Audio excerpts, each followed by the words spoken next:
അസ്സലാമു അലൈക്കും വറഹ്മത്തുള്ളാഹി വബറകാതുഹു. പ്രിയപ്പെട്ട സഹോദരങ്ങളെ, സുഹൃത്തുക്കളെ, മീഡിയ ഫോക്കസിലേക്ക് ഏവർക്കും ഹൃദ്യമായ സ്വാഗതം. സോഷ്യൽ മീഡിയ കാലം വന്നതോടെ നബിദിനാഘോഷത്തിന് തെളിവ് പറയാൻ കഴിയാതെ മുസ്ലിയാക്കന്മാർ ചക്രശ്വാസം വലിക്കുന്ന രംഗങ്ങളാണ് നമ്മളിപ്പോൾ പലപ്പോഴായി കാണുന്നത്. പണ്ട് മുസ്ലിയാക്കന്മാരുടെ പ്രഭാഷണങ്ങളിലും വയലുകളിലും ഒക്കെ കണ്ട ആവേശമൊന്നും ഇപ്പോൾ കാണുന്നില്ല. അതായത് സൂറത്ത് യൂനിസിൽ 58-ാമത്തെ ആയത് നബിദിനാഘോഷത്തിന് തെളിവാണെന്ന് അവർ പറഞ്ഞു. ഇന്നത് പറയാൻ വേണ്ടി അവർക്ക് ധൈര്യമില്ല. അതുപോലെ ഹദീസുകളിലുണ്ട് എന്ന് പറഞ്ഞുകൊണ്ട് കൂൾ ഡ്രിങ്ക്സിന്റെ കഥയും അതുപോലെ അക്കീക്ക അറുത്തതും ഒക്കെ നബിദിനാഘോഷത്തിന് തെളിവായി അവർ ഉദ്ധരിക്കാറുണ്ട്. ഇപ്പോൾ അത് ഉദ്ധരിക്കാൻ അവർക്ക് ധൈര്യപ്പെടുന്നില്ല. അതുപോലെ സഹാബാക്കളുടെ പേരിലും പല ഇമാമുമാരുടെ പേരിലും പല രീതിയിലുള്ള കള്ളത്തരങ്ങളൊക്കെ അവർ പ്രചരിപ്പിച്ചിട്ടുണ്ട്. നമ്മളൊക്കെ കേട്ടതാണ്. ഉഹുദ് മലയോളം സ്വർണ്ണമുണ്ട് എങ്കിൽ അതൊക്കെ പ്രവാചകന്റെ ബർത്ത്ഡേ ആഘോഷത്തിന് വേണ്ടി ചെലവഴിക്കുമായിരുന്നു എന്നൊക്കെ പറഞ്ഞിട്ട് ഒരുപാട് കള്ളക്കഥകൾ നമ്മൾ കേട്ടിട്ടുണ്ട്. ഇന്ന് മുസ്ലിയാക്കന്മാർ അതൊക്കെ പറയാൻ വേണ്ടി ധൈര്യപ്പെടുന്നില്ല. കാരണം സാധാരണക്കാർ തന്നെ ചോദ്യം ചെയ്തു തുടങ്ങിയിട്ടുണ്ട്. അങ്ങനെ ലൈലത്തുൽ ഖദറിനേക്കാൾ ശ്രേഷ്ഠതയും രണ്ട് പെരുന്നാളിനേക്കാൾ മഹത്വം ഇസ്ലാമിൽ വലിയ പുണ്യമുള്ള സുന്നത്തായ ആഘോഷമൊക്കെ ആക്കി സമൂഹത്തിന് പരിചയപ്പെടുത്തി കൊടുത്ത നബിദിനം ആഘോഷം ഇന്ന് മുസ്ലിയാക്കന്മാർ ആ രീതിയിലുള്ള വാദങ്ങളൊന്നും ഉന്നയിക്കാൻ ധൈര്യപ്പെടുന്നില്ല എന്നുള്ളത് പച്ചപ്പരമ യാഥാർത്ഥ്യമാണ്. നിങ്ങൾ തന്നെ കണ്ടതാണ് പല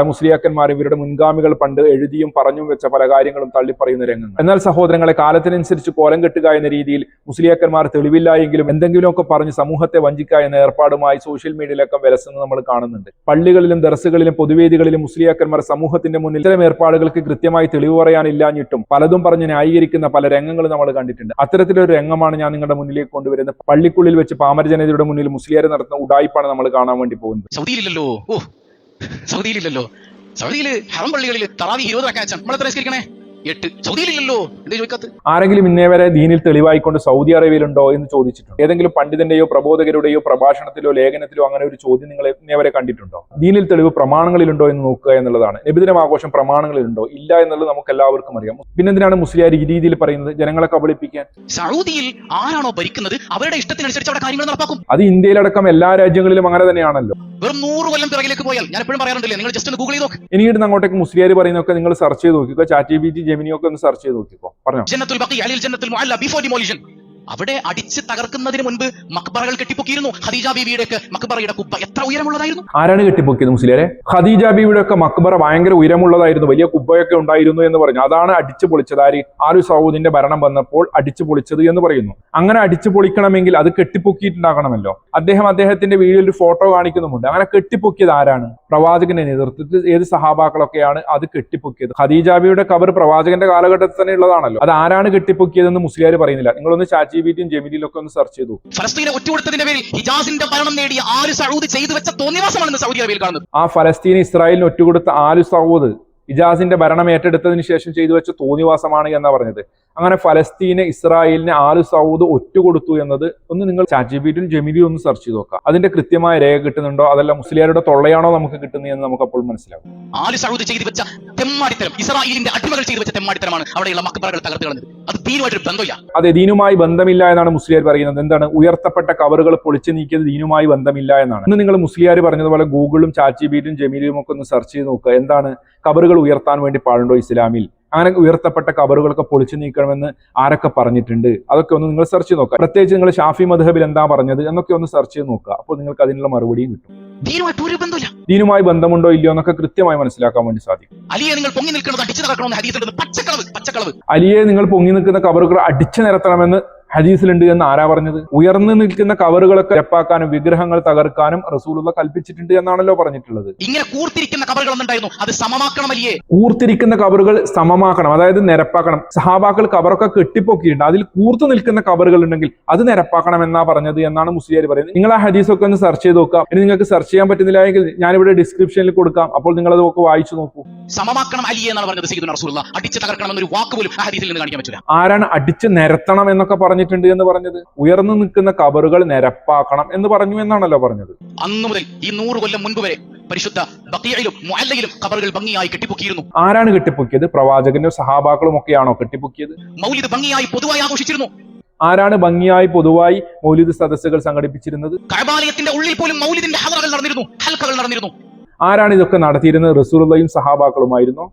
ലക്ഷക്കണക്കിന് ആളുകൾക്ക് ഭക്ഷണം നൽകിയിരുന്നു. ആരാണ് ഇതിന് തുടക്കം കുറിച്ച്? സഹാബാക്കളായിരുന്നു. ഇതൊക്കെ തകർത്ത് കളഞ്ഞ് ആര് തുടങ്ങി വെച്ചതാണ് ഇവർ തകർത്ത് കളഞ്ഞത്? നിങ്ങൾ ഗൂഗിളിലും ചാറ്റ്ജിപിയിലും ജെമിനിലും സെർച്ച് ചെയ്യാൻ വേണ്ടി മറക്കരുതേ. പടച്ചോന്റെ ഓഫിക്കൊണ്ടാണ് കാബ വിളിക്കാതിരുന്നത്, അതും ശിർക്കാണെന്ന് പറഞ്ഞു വിളിച്ചേനെ. മുസ്ലിയാരെ ഉടായിപ്പൊക്കെ ഇറക്കി ഒരു പരിധിക്കുള്ളിൽ നിന്ന് മതി. നാറ്റക്കായോട് പറഞ്ഞ 11 ലെയർ തലയിക്കെട്ടും കെട്ടിയിട്ട് വന്ന് എന്ത് തോന്നിവാസവും വിളിച്ച് ആളുകളെ പൊട്ടനാക്കാമെന്ന് വിചാരിക്കുന്നുണ്ടെങ്കിൽ ആ പൂതി നിന്റെ മനസ്സിൽ വെച്ചാൽ മതി. ഖുറാഫി ഉയർത്തപ്പെട്ടതൊക്കെ അതിന്റെ ചുറ്റിക്കിടന്ന് കറങ്ങാണല്ലോ. അമ്പലത്തിൽ തോഫിയുണ്ട്, ഇവിടെ തോഫിയാണെന്ന് പറയാം. സാമിജിനെയൊക്കെ ഔലിയാക്കാൻ വേണ്ടി ശ്രമിക്കുന്ന മുള്ളൂർക്കര സക്കാഫിനെ പോലെ ആരെങ്കിലും എന്തെങ്കിലും പറഞ്ഞിട്ടുണ്ടോ? അങ്ങനെയാണെങ്കിൽ ഇതും നമ്മൾ ചിന്തിക്കണ്ടേ? നീ അങ്ങനെ ചിന്തിച്ചോ? മൊത്തത്തിൽ എന്തൊക്കെയാണല്ലോ ചിന്തിക്കുന്നത്. അങ്ങനെ നീ പലതും ചിന്തിച്ചോ? കള്ളത്തരം പറയാൻ വേണ്ടി ഇഹ്റാൻ കെട്ടി ഇറങ്ങി പുറപ്പെട്ടതാണല്ലോ. അപ്പോൾ എന്തൊക്കെ ചിന്തകൾ വരും? അള്ളാന്റെ ദീൻ എന്താന്ന് പഠിക്കാതെ പോയി. അതെ, നീ അള്ളാന്റെ ദീൻ എന്താന്ന് പഠിക്കാതെ പോയി. അതുകൊണ്ടാണ് ഈ രീതിയിലുള്ള കോമാളിത്തരങ്ങൾ സമൂഹത്തിന്റെ മുന്നിൽ വിളിച്ചു പോകുന്നത്. കേവലം ആചാരങ്ങൾ നോക്കി അതിലേക്ക് ശിർക്കിനെയും തൗഹീദിനെയും കൊണ്ടുവന്ന മനുഷ്യർ. കേവലം ആചാരങ്ങളിൽ നോക്കിയിട്ടാണ് ശിർക്കും തൗഹീദും പറയുന്നത്. മരിച്ചുപോയ മഹാന്മാരെ വിളിച്ചു പ്രാർത്ഥിക്കുന്ന സമൂഹത്തെ പടുത്തുയർത്താൻ വേണ്ടിയാണ് സമസ്ത രൂപീകരിച്ചതെന്ന് മുസ്ലിയാക്കന്മാർ സ്റ്റേജിലൂടെയും പേജിലൂടെയും വിളിച്ചു പറയുന്നു. മഹാന്മാർ അവരുടെ ജീവിത മരണ വ്യത്യാസമില്ലാതെ എവിടെ നിന്ന് വിളിച്ചാലും എപ്പോൾ വിളിച്ചാലും എങ്ങനെ വിളിച്ചാലും എന്തിനു വിളിച്ചാലും അവർ കേൾക്കും, ഉത്തരം ചെയ്യുമെന്ന് സമൂഹത്തെ പഠിപ്പിക്കാൻ വേണ്ടി മുസ്ലിയാക്കന്മാർ ശ്രമിക്കുന്നു. വല്ലേ നീലത്തുനിന്നും എന്നെ വിളിപ്പുറപ്പ് വായ്പൂടാതെ ഉത്തരം ചെയ്യും ഞാനെന്നോ അവർ കുപ്പിക്കകത്തുള്ള വസ്തുവിനെ പോലെ കാണാനാം നിങ്ങളുടെ കൽബകമെന്നവർ ഇങ്ങനെ ഉള്ള കഴിവൊക്കെ മഹാന്മാർക്ക് ഉണ്ട് എന്ന് പറയുന്നു. അപ്പോൾ പറഞ്ഞു എവിടെ വരെ എത്തിയിരിക്കുന്നു? ലോകം നിയന്ത്രിക്കുന്നത് പടച്ചോനാണെന്ന് പറയുന്നിടക്ക് ലോകം നിയന്ത്രിക്കുന്നത് ചിറ്റടി വീട്ടിൽ അബൂബക്കർ മുസ്ലിയാരാണെന്ന് പറയുന്നു. UK മജീദ് മുസ്ലിയെ പോലെയുള്ള ആളുകൾക്ക് പടച്ചോനായിട്ട് തന്നെ CM മടവൂരിനെ തോന്നുന്നു. ചില ആളുകൾക്ക് ഇപ്പോൾ പടച്ചോൻ തന്നെ CM മടവൂരായി മാറിയിരിക്കുന്നു. ഈ രീതിയിലൊക്കെയാണ് സമൂഹത്തിന്റെ മുന്നിൽ മുസ്ലിയാക്കന്മാർ പലതും പറഞ്ഞു വെച്ചിട്ടുള്ളത്. ഇപ്പോൾ നിങ്ങളുടെ കൂടാരത്തിന് പഠിച്ചിറങ്ങിയ പല വിദ്വാൻമാരും പരസ്പരം അങ്ങോട്ടും ഇങ്ങോട്ടും കലഹിക്കുകയാണല്ലോ ഈ വിഷയത്തിലൊക്കെ. ഖൽബ് എന്താണെന്ന് അറിയാത്ത മനുഷ്യർ. അതേ, കൽബന്താണെന്ന് അറിയാത്ത മനുഷ്യന്മാർ തന്നെയാണ് ഈ പരസ്പരം തമ്മിലടിക്കുന്നത്. അപ്പൊ ഫലസ്തീനെ ഒറ്റുകൊടുത്തിട്ട് ഇവർക്ക് ഹിജാസിന്റെ ഭരണം കിട്ടിയപ്പോൾ ഇവർ ആദ്യം ചെയ്തത് ഇസ്ലാമിന്റെ ശിയാറുകളെ, അള്ളാഹുവിന്റെ ശിയാറുകളെ അടിച്ചു നിരപ്പാക്കലാണ്. അള്ളാഹുവിന്റെ ഷിയാറുകളൊക്കെ അടിച്ചു തകർക്കുകയാണ് ആലു സൗദിന്റെ ഭരണം വന്നപ്പോൾ ചെയ്തത് എന്നത് നിങ്ങളൊന്ന് ചാറ്റ്ജിപിയിലൊക്കെ ഒന്ന് സെർച്ച് ചെയ്ത് നോക്ക്. പ്രവാചകന്റെ ബർത്ത്ഡേ ആഘോഷം എന്നു മുതൽ തുടങ്ങിയതാണ് ഇവർ നിർത്തിവെച്ചത് എന്നും ഏത് കാലത്ത് ഉയർത്തപ്പെട്ട കബറുകളാണ് ഇവർ പൊളിച്ചു നീക്കിയത് എന്നും ഇതിനൊക്കെ കാരണമായി അവർ എന്താണ് പറഞ്ഞിട്ടുള്ളത് എന്നും ഇത് ഇസ്ലാമുമായി ബന്ധമില്ല എന്നാണല്ലോ പറഞ്ഞത്. അങ്ങനെയാണെങ്കിൽ നിങ്ങളൊക്കെ ഷാഫി മദ്ഹബുകാരാണല്ലോ. ഉയർത്തപ്പെട്ട കബറുകളൊക്കെ പൊളിച്ചു നീക്കൽ എന്ന വിഷയത്തിൽ എന്താണ് അവരുടെ നിലപാട് എന്ന് ഒന്ന് നിങ്ങൾ ചാറ്റ്ജിപിയിലൊക്കെ ഒന്ന് സെർച്ച് ചെയ്ത് നോക്ക്. എന്താണ് അതിൽ നിന്ന് കിട്ടുന്നതെന്ന് നമുക്ക് നോക്കാലോ. സൗദിയിലുണ്ടോ എന്ന് ചോദിക്കൽ ഒരു മുസ്ലിമിനെ സംബന്ധിച്ചിടത്തോളം അത് ബാധ്യതയുള്ള വിഷയമല്ല. സൗദിയിലുണ്ടോ എന്ന് ആരെങ്കിലും ചോദിക്കാൻ വേണ്ടി പറഞ്ഞിട്ടുണ്ടോ മുസ്ലിയാരെ? അങ്ങനെ ആരെങ്കിലും ചോദിക്കുന്നുണ്ടോ? എല്ലായിടങ്ങളും മൗലിദുകളുണ്ട്. റൂമിൽ തലയിൽ കെട്ടിട്ട് കുറെ മുസ്ലിയാക്കന്മാരും കുറെ സൂഫി ചിന്താധാരയുള്ള കുറെ പുരോഹിതന്മാരും ചെയ്യുന്നത് ദീനിൽ തെളിവില്ലല്ലോ മുസ്ലിയാരെ. ഗവൺമെന്റ് നടത്തുന്നില്ല, ഗവൺമെന്റിന്റെ തോന്നിയാസം അല്ലാതെന്ന് പറയാനാ. അള്ളാഹു അനുഗ്രഹമായി നൽകിയ സ്വന്തം മക്കളുടെ പോലും ബർത്ത്ഡേ ആഘോഷിക്കാൻ വേണ്ടി പാടില്ല.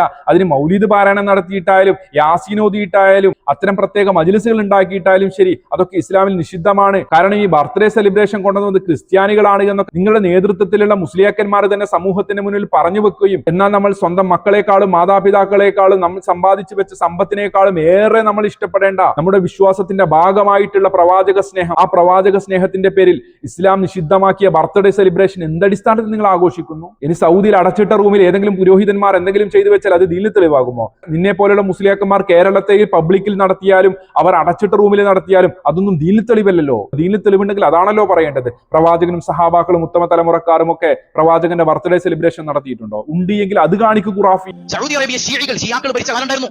ആ ഒരു കാലം ഉണ്ടായിരുന്നു അല്ലേ? ആ ഒരു ഭരണം വരുന്നതിനും വർഷങ്ങൾക്ക് മുമ്പേ ഈ പറയപ്പെട്ട കാര്യങ്ങളൊക്കെ അവിടെ ഉണ്ടായിരുന്നു. എത്രയോ മാസങ്ങൾ ഹജറുൽ അസ്വദ് മക്കത്തുണ്ടായിരുന്നില്ല. ഹജറുൽ അസ്വദ് അവിടെ മാറ്റിയിരുന്നു.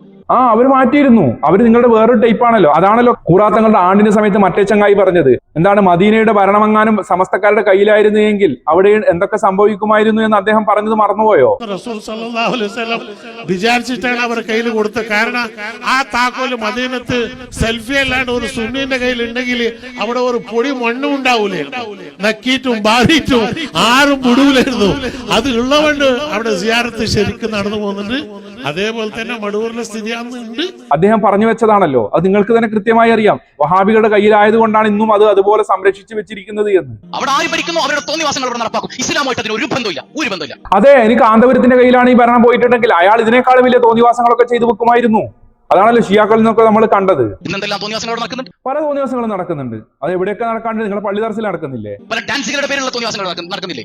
എന്തിന് നമ്മുടെ കേരളത്തിൽ സമസ്ത പമ്പുള്ളൊരു ഡാൻസ് കളിക്കുന്നില്ലേ? പ്രവാചകന്റെ മദ്ഹായിക്കൊണ്ട് ഹറാമായ മ്യൂസിക്കും ചേർത്ത് പാട്ടിറക്കിയിട്ട് അത് ആസ്വദിക്കുന്ന മുസ്ലിയാക്കന്മാരില്ലേ? ഇസ്ലാമിലേക്ക് അത് ഇസ്ലാമിക രാഷ്ട്രവും അല്ല. അതെ, അത് ഇസ്ലാമിക രാഷ്ട്രമല്ലെങ്കിൽ പോട്ടെ, വിട്ടേക്ക്. ഇസ്ലാമികപരമായി ഭരിക്കപ്പെടുന്ന ഒരു രാഷ്ട്രവും ഈ ലോകത്തില്ല. ആയിക്കോട്ടെ, അങ്ങനെ തന്നെ ആയിക്കോട്ടെ. ഒരു രാഷ്ട്രവും ഇസ്ലാമികപരമായ നിയമങ്ങൾക്ക് അനുഷ്ഠിതമായി ഭരിക്കപ്പെടുന്ന ഒരു രാജ്യവും ഒരു രാഷ്ട്രവും ഇന്ന് ലോകത്തെവിടെയും നമുക്ക് കാണാൻ പറ്റൂല. ഇല്ലെങ്കിൽ പോട്ടേന്ന്. എല്ലായിടത്തും ഭരിക്കുന്നവരുടെ തോന്നിയാസാണ്. ഭരിക്കുന്നവരുടെ തോന്നിയാസം പലയിടത്തും നടക്കുന്നുണ്ട്. ഇപ്പൊ UAE-യിൽ തന്നെ ജായിസത്തുൽ ബുർദ എല്ലാ കൊല്ലവും നടക്കുന്ന മനോഹരമായ മൗലിദിന്റെ സദസ്സാണ്. ലക്ഷക്കണക്കിന് ഡോളറുകളാണ് സമ്മാനമായിട്ട് ആ മൗലിദിന് കൊടുക്കുന്നത്. നേരത്തെ നീ പറഞ്ഞ ഗണത്തിലേക്ക് അതും കൂടി ചേർത്താൽ മതി. അപ്പൊ പലയിടങ്ങളിലേക്കും നോക്കാനല്ല, ഇനി വേണ്ട ഈ പറയുന്ന ആളുകളുടെ നേതാവായ ഇബ്നു തൈമിയ അദ്ദേഹത്തിന്റെ ഇഖ്തിദാഉ സിറാത്തുൽ മുസ്തഖീം എന്ന് പറയുന്ന കിതാബിൽ രേഖപ്പെടുത്തിയിട്ടുണ്ട്, വതഅലീമുൽ മൗലിദി വത്തിഹാദുഹു മൗസിമൻ ഖദ് യഫഅലുഹു ബഅദു الناس വയകൂനു ലഹു ഫീഹി അജ്റുൻ അദീം ലിഹുസ്നി ഖസ്ദിഹി വതഅദീമിഹി ലിറസൂലില്ലാഹി സ്വല്ലല്ലാഹു അലൈഹി വസല്ലം. പറയ മനുഷ്യന്മാർ റസൂലുള്ളാഹിന്റെ മൗലിദ് നടത്തുന്നുണ്ട്, അവരുടെ ഉള്ളിൽ റസൂലുള്ളാഹിനോട് ആദരവുള്ളത് കൊണ്ട് വമ്പൻ പ്രതിഫലം അവർക്ക് കിട്ടിയേക്കാമെന്ന് പഠിപ്പിക്കുന്നത്. പ്രവാചകനുള്ള ആദരവ് കൊണ്ട് അവർക്ക് ചിലപ്പോൾ പ്രതിഫലം ലഭിച്ചേക്കാം എന്ന് പറഞ്ഞു. അതിനുശേഷം എന്താ പറഞ്ഞത്? സുന്നത്താണ് എന്നാണോ? ലൈലത്തുൽ ഖദ്റിനേക്കാൾ ശ്രേഷ്ഠമാണ് എന്നാണോ? 2 പെരുന്നാളിനേക്കാൾ മഹത്വമുണ്ട് എന്നാണോ? ആണോ മുസ്ലിയാരെ? എന്താണ് ആ കിതാബിൽ പ്രവാചകന്റെ ബർത്ത്ഡേ സെലിബ്രേഷനെ കുറിച്ച് പറഞ്ഞിട്ടുള്ളത്? എന്താണ് പറഞ്ഞിട്ടുള്ളത് മുസ്ലിയാരെ? എന്താണ് ഇങ്ങനെ മൂടിവെച്ച് ജനങ്ങളെ കബളിപ്പിക്കുന്നത്? ഇത് സലഫുകൾ ചെയ്തിട്ടില്ല എന്ന് വ്യക്തമായി പറയുന്നുണ്ടല്ലോ. അവരുടെ നല്ല ഉദ്ദേശവും പ്രവാചകനെ ആദരിക്കലും അവർക്ക് ഉയർന്ന പ്രതിഫലം ലഭിച്ചേക്കാം എന്നേ പറഞ്ഞിട്ടുള്ളൂ. അദ്ദേഹം പോലും അങ്ങനെ പറയുന്നുണ്ടെങ്കിൽ ഈ ലോക്കൽ മനുഷ്യന്മാര്, ലോക്കൽ നേതാക്കളാണ് ഈ പ്രശ്നമൊക്കെ ഉണ്ടാക്കുന്നത് അല്ലേ? അള്ളാഹു എല്ലാവർക്കും ഹിദായത്ത് നൽകി അനുഗ്രഹിക്കുമാറാകട്ടെ. ഇത് ലോക്കൽ നേതാക്കന്മാരായിരിക്കും ഇത് തീറ്റക്കുതിയന്മാരാണ് തുടങ്ങിയത് എന്നൊക്കെ പറഞ്ഞതല്ല മുസ്ലിയാരെ. ഇത് പ്രവാചകനോ സഹാബാക്കൾക്കോ ഉത്തമ തലമുറക്കാർക്കോ പരിചയമില്ലാത്ത പിൽക്കാലത്തുണ്ടായ ബിദ്അത്താണ് എന്ന് പറഞ്ഞത് ഇവിടുത്തെ ലോക്കൽ നേതാക്കന്മാരാണോ മുസ്ലിയാരെ? സുന്നി വോയിസ് വാരിക എന്ന ഇവരുടെ ചവർ ഗ്രന്ഥത്തിൽ തന്നെ ഇവർ എഴുതി വെച്ചത് നോക്കാം നമുക്ക്. ഹാഫിദ് ഇബ്നു ഹജർ ഹൈതമി എന്ന ഹെഡിങ്ങിന് ചുവടെ കൊടുത്തിരിക്കുന്നത് എന്താണ്? മുകളിൽ പറഞ്ഞ അതേ ഗ്രന്ഥത്തിൽ ഇമാം സുയൂത്തി പറയുന്നു, ഒരാൾ മൗലിദാഘോഷത്തെ പറ്റി ഇബ്നു ഹജർ എന്നവരോട് ചോദിക്കപ്പെടുകയുണ്ടായി. ഇബ്നു ഹജർ മറുപടി പറഞ്ഞു, അടിസ്ഥാനപരമായി മൗലിദ് ബിദ്അത്താണ്. ആദ്യ 3 നൂറ്റാണ്ടുകളിലെ മഹത്തുക്കളായി മുസ്ലിങ്ങളിൽ നിന്ന് കൈമാറി വന്ന ആചാരമല്ല അത്. ഇത് ലോക്കൽ നേതാക്കന്മാരുടെ സംസാരമാണോ ഖുറാഫി? ഈ വിഷയത്തിൽ ഇമാം ഫാക്കിഹാനി പറഞ്ഞത് എന്താണ്? ഈ മൗലിദ് സമ്പ്രദായത്തെ കുറിച്ച് ഖുർആനിലോ ഹദീസിലോ യാതൊന്നും ഞാൻ കണ്ടിട്ടില്ല. പൂർവികരുടെ ചര്യ പിൻപറ്റി ജീവിച്ച ഒരാളിൽ നിന്നും ഇങ്ങനെയൊന്നും ഉണ്ടായിട്ടില്ല. ചില പുത്തൻവാദികളായ തീറ്റക്കുതിയന്മാരുണ്ടാക്കിയതാണ് ഈ അനാചാരം. ആര് പറയുന്നത്? ഇമാം ഫാക്കിഹാനി പറഞ്ഞത്. ഇതിന്റെ കാന്തപുരത്തെ പോലെയുള്ള ലോക്കൽ നേതാക്കന്മാരാണോ? അതുകൊണ്ട് മുസ്ലിം ഇമാതിരി ഉടായ്പും കൊണ്ടല്ല വരേണ്ടത്. കൃത്യമായി പ്രമാണങ്ങൾ ഉണ്ട് എങ്കിൽ പ്രമാണങ്ങൾ പറഞ്ഞുകൊണ്ട് സംസാരിക്കുക. സത്യമായി മനസ്സിലാക്കുവാനും അതനുസരിച്ച് ജീവിക്കുവാനും അള്ളാഹു നമുക്ക് എല്ലാവർക്കും തൗഫീക്ക് നൽകുമാറാകട്ടെ. യഥാർത്ഥ പ്രവാചക സ്നേഹികളിൽ നമ്മളെല്ലാം അള്ളാഹു ഉൾപ്പെടുത്തുമാറാകട്ടെ. മറ്റൊരു വീഡിയോയുമായി നമുക്ക് വീണ്ടും കാണാം ഇൻഷാ അല്ലാഹ്. അസ്സലാമു അലൈക്കും വറഹ്മത്തുള്ളാഹി വബറകാതുഹു.